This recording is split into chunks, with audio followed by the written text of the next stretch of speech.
CNN breaking news. We begin with breaking news. 2 suspects have been arrested in connection to last week's murder of opposition politician Boris Nemtsov.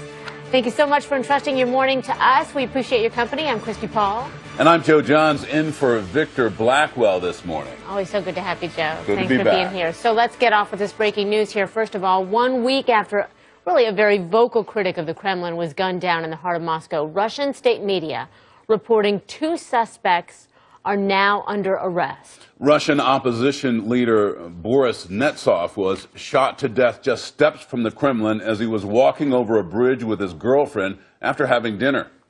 We want to get right to CNN senior international correspondent Matthew Chance joining us by phone from Moscow.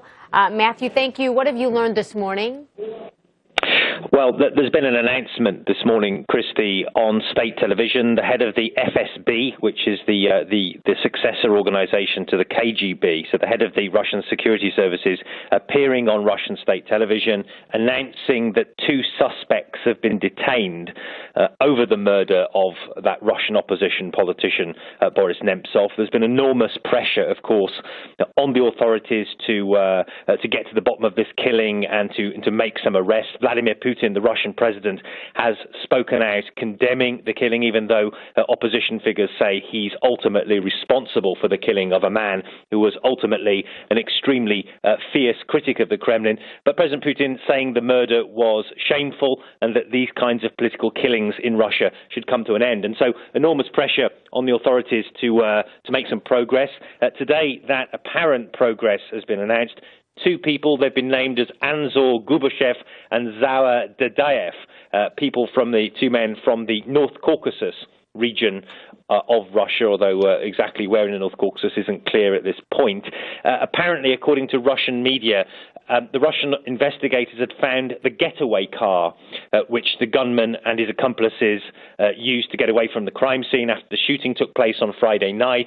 And it was forensic evidence that they found inside that car that has led them to make these 2 arrests.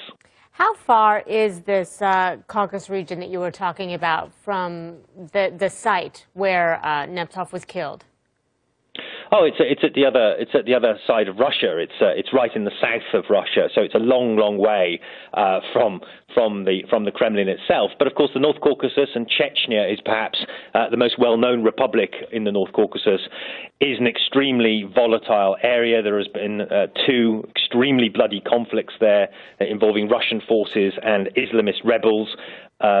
Fighting for a sort of separate state in Chechnya. That rebel movement has spread across the North Caucasus region, and so there's an ongoing insurgency there, and it's obviously very volatile.